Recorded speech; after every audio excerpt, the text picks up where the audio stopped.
All right, obviously, welcome to EvonyBites again, another day on the planet. We've had some requests in the comments, and it just so happens that the requests in the comments correlated with the conversation in chat today in Alliance.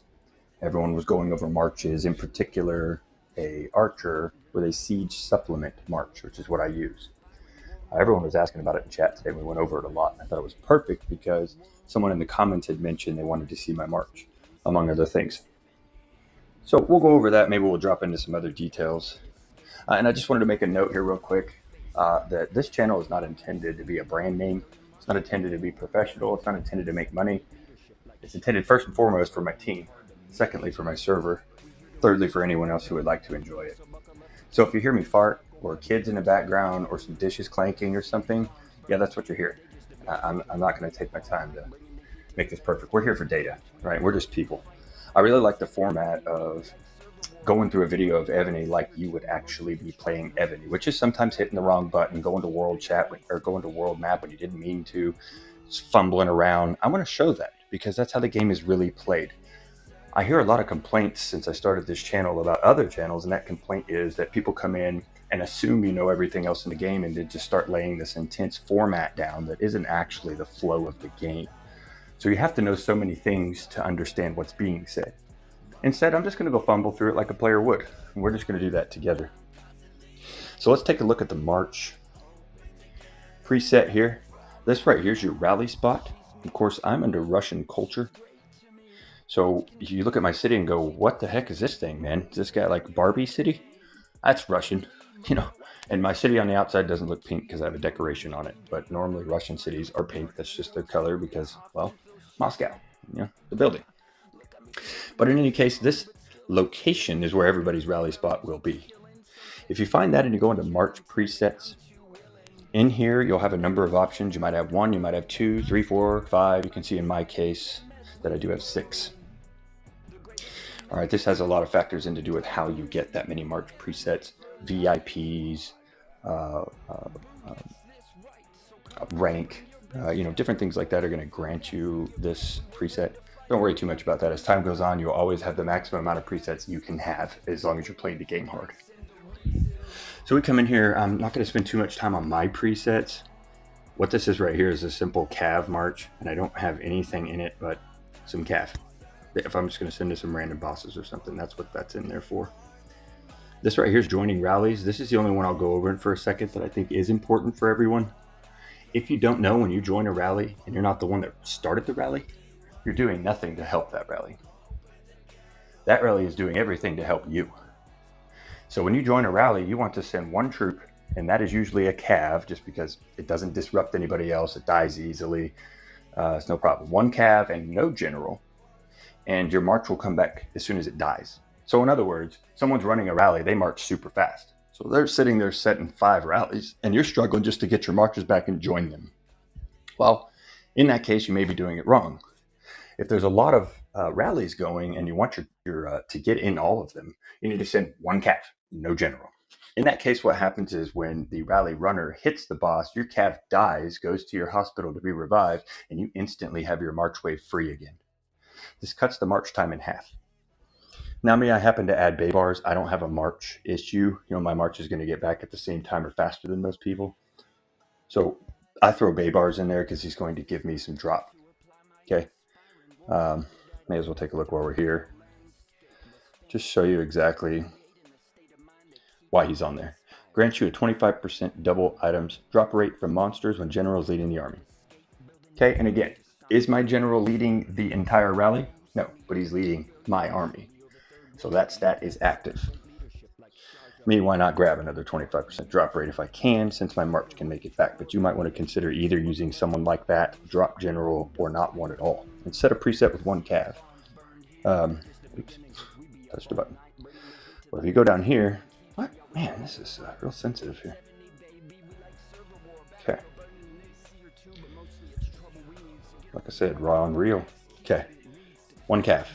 One T1 cav. That's what I have set in that. Now,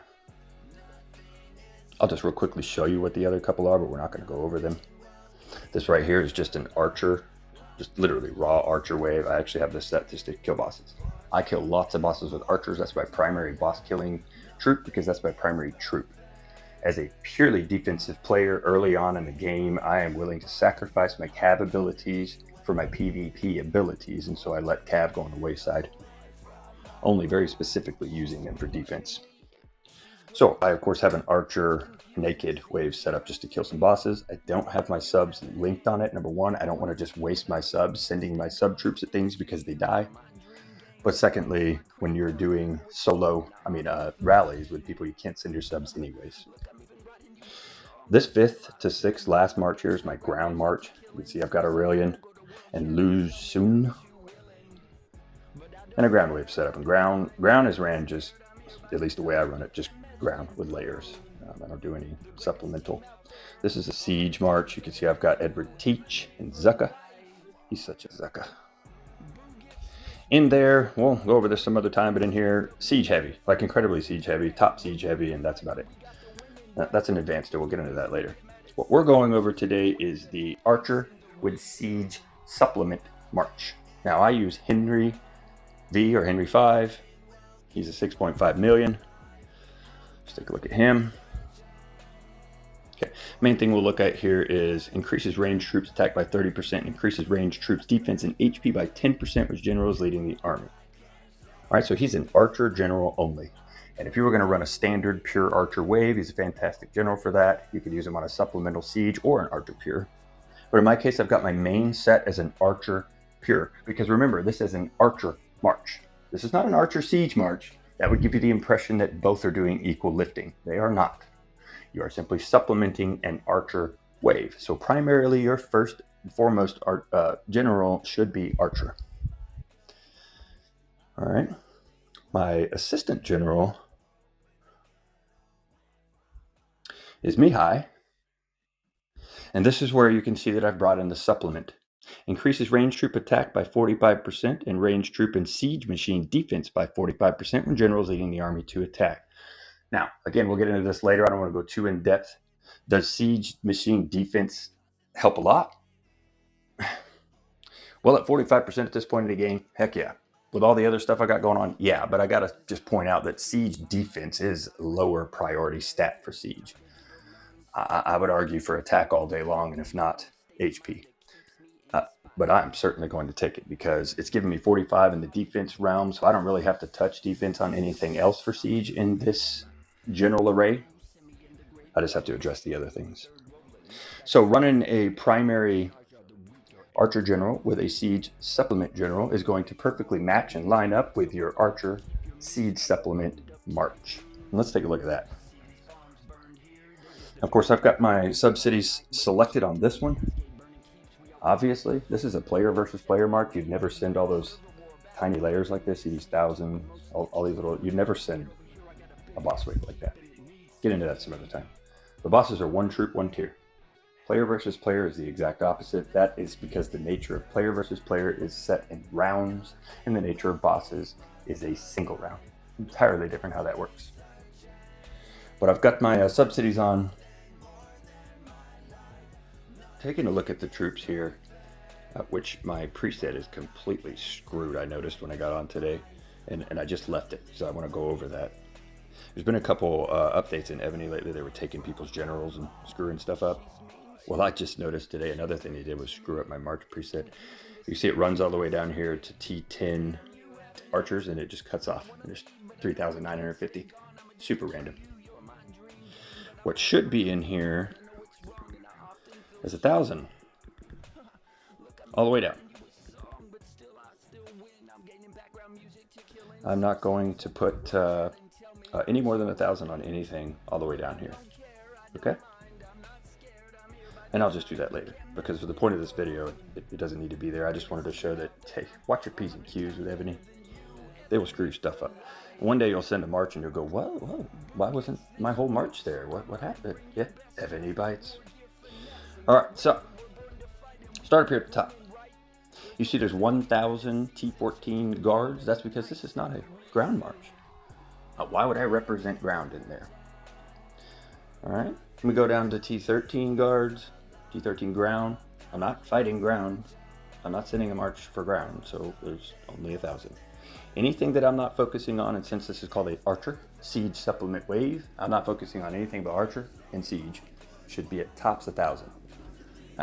Later, more mature, sometimes you'll run more than that. But for now, most of the people who are learning this, you're not going to run more than 1,000. But when you get to the T14 archers, you can see there's just over 500,000. It's my primary attack troop. Some people like to run less T14 and more of the lower layers. There's a couple mechanical reasons for that, but number one, I think people are just being thrifty and they don't want to heal T14. Me personally, I want to win. I don't care what I heal. I'm just going to send some more T14. So I got my T14 as my primary troop, top 500,000 at the top. You can see 140 T14 siege represented underneath that. It's a pretty low ratio, in my opinion, but pretty high to some players. But again, I'm just supplementing archers with siege. I just want my archers to engage heavily as an archer attack, but my siege be setting behind them, also engaging enemy siege and enemy archers, which just sort of expands. It sort of adds a book, adds a stat aspect onto my archer attack. Makes it more full, more thick. Archers T13, we're at 300,000. This is just a step down from the T14 representation. Underneath that, T13, 20,000 siege. For me, there's a lot of potency on attack in other tiers other than T14. T12 particularly is very powerful. But when it comes to siege itself, I find on attack, T14 are just utmost. They're just utmost. So I don't put a lot of the lower tier siege in my attack wave. 1,000 again on T12 ground. It's because, again, it's just a layer, which I'll go over in a minute. And then you can see I've got heavier T12 than I do T13. That's because T12 in battle tend to be heavier than T13 in an array such as this. Again, we'll go over T12 later and how magical they are. 1,000 on the Cav, because this is not a Cav march, I just need to represent it. And I got 100,000 on T12 siege, again, because of the magic T12 area. From there, moving down, other than the T9 archers at 10,000, which I know seems strange. You'd have to look at a lot of reports to figure out why. That's just my preference. You can just do 1,000 on that if you want. And everything else at 1,000. So what's the 1,000? Why the 1,000? Why have other troops in an archer attack? Well, what they are and what's going on is irrelevant. Other than to understand that Ebony works in rounds. When you hit someone in that instantaneous second, or when there's lag, that instantaneous 4 minutes it takes to get a report back, within that, a lot's happening. Okay, it's not just a hit and walk away. It's pretty complex how that happens. If you were to become an eagle and fly 100 feet up into the air over a battlefield and then view the thing from above, that split instant or lag 5 minutes you get to get a report in Ebony is actually that entire battlefield saying go, and the whole thing playing out. Both armies running into each other. Everything happening just like it would in real life. What happens is everybody runs through each other, and whatever's left sets back at the back of the field and does it again in round 2. Everything that's left sets back at the back of the field and does it again for round 3. We do this until nobody's left, but it all happens instantaneously. Now, for each troop type you send, you get 1 round in which you get to attack. For each troop tier that you send, you get to get 1 round in which you get to attack. So if I were to send T14 archers and T14 archers only, I would get 1 round for the archers, 1 round for the T14. I would get 2 rounds in which I get to attack you. If for some reason you were sending tier 1 through tier 13, and you put at least 500 or 250 or 1,000 of each one of those tiers in there, you're now getting 13 rounds in which you can attack me from the troop types. The troop tiers. And you're getting 4 rounds for the type of troops you've included, which is all 4. 4 times 13, even though I'm not the best in math, I'm pretty sure beats 2 rounds. In fact, it stomps it. Now, does that mean because you sent a bunch of layers and someone else didn't that you're just going to win? Well, no. No, there's a lot more factors. This is an assuming it's a somewhat even battle. There's a somewhat even battle, or even generally even. Someone has 13 layers in there and you don't. Well, you're done. Those layers are going to stomp you. This is true when you reinforce. This is true when you set in a building in Battlefield, when you set in a temple in Server War, when you march on somebody.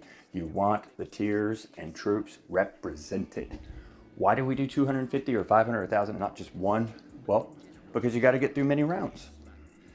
It is almost assuredly that one T1 or T5 or T9 troop on the first round is going to die, in which case you lose the round set on the second round. Okay? So you want to be able to make it through a number of rounds. Now, if you have 1,000 of each tier in there, are you going to make it through 1,000 rounds? Well, first off, no, there isn't 1,000. And no, they're not. But they're going to gain you a lot of rounds. In the aggregate, this is really going to stack up.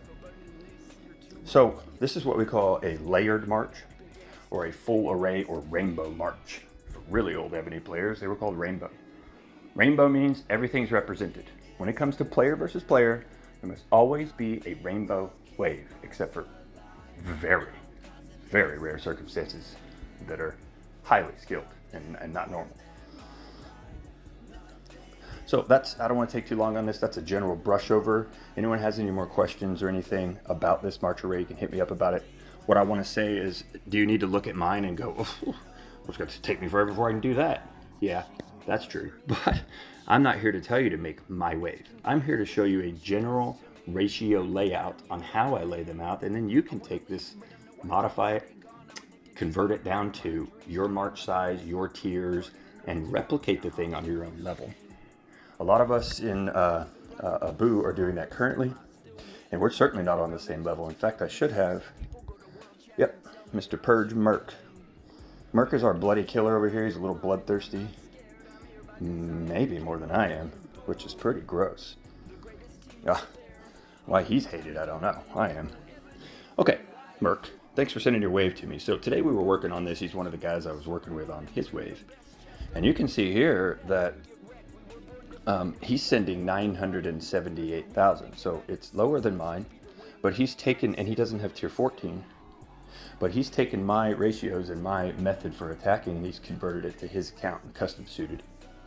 So again, we're seeing here at the top 1,000 layers, and his preset's just been made, so his won't be jacked. Nice man, Mert, nice man. So he tapered on down to 750. I think that's smart when you're sending a wave that isn't closer to 2 million or 1.5 million, because what you're doing, I mean, another 250 of a certain low tier is not near as potent as that same 250 be putting into a really high tier. So he's gaining himself several thousand here by knocking this down to 750, several thousand high tier troops he can add back in, which is more potent than the small layers themselves at this wave size. So that's smart. But anyway, you can see he is using Douglas. Again, he's done really well on this. That's an archer attack general. And then he's come down here with Mr. Gustav, and he is using a range siege general as a supplement. Perfect. All right, we got our T13, which is his top tier, stacked in there, looking real nice at 462. Comes down to his top tier siege, which is 80,000. That's nice. That's a good ratio. It's a good supplement behind those archers. He's representing T12 heavily in his archers. That's beautiful. 322,804. It would really please me if that could be 805. I don't know why that bothers me. But hey, I'll get over it. All right, 30,000 T12 catapults. I like that he threw those in there. I didn't suggest that he do that, but everybody's really getting a grasp on the T12. It's good to have those in there. 10,000 T11 archers. All right, 10,000 T11 siege. Okay, yeah, this is a good modification on mine. He's bringing it on down the siege and keeping them a little bit heavier until looks like T9. Yeah, that's fine.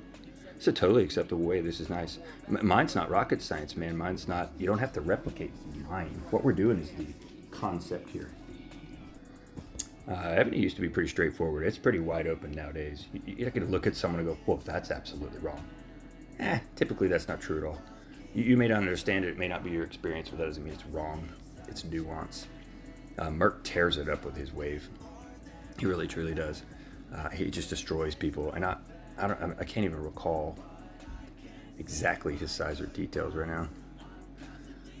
Oh, let me find Mr. Merc. And I'm just going to show you what the size of this player Merc is, and refer you back to what he's capable of doing at that size. And he's tearing it up. He competes hard, man. All right, we're gonna do this the hard way. Yeah, I'm a little spoiled. This is a little ridiculous the way I do this sometimes, but I can't find him, so I'm gonna find him. He's probably right next to me. Oh, look at that. Yeah, sure. It's a nice use of a warrant. Okay, he is level 32. He's a K32. Well, not gonna let me. Yeah. Got K32, 226 million. He's an Earl. He's a Monarch 30. All right.